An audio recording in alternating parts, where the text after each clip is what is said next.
तर भोंदूबाबा अशोक खरात प्रकरणात आता आरटीआय कार्यकर्ते विजय कुंभारांनी उडी घेतली आहे। अशोक खरातच्या पत्नीबरोबर जमिनीची भागीदारी करणाऱ्या महिलेचे पती उपजिल्हाधिकारी अभिजित भांडे पाटील असल्याचा दावा त्यांनी केलाय।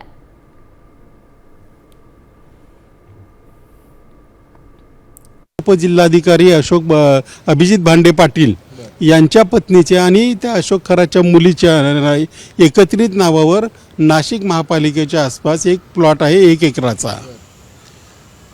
आणि ह्या पत्नीच्या नावावर अनेक काही कंपनी आहेत, काही स्टार्टअप्स आहेत, बहुतेक रिअल इस्टेटचे प्रोजेक्ट सुद्धा आहेत। एका उपजिल्हाधिकारी ज्याच्याकडे शासनाच्या अनेक प्रकल्पाचं जमिनी ॲक्वायर करण्याचं काम आहे, अशा अधिकाऱ्याने या बरोबर सुद्धा संबंध ठेवणं हे आक्षेपार्ह आहे।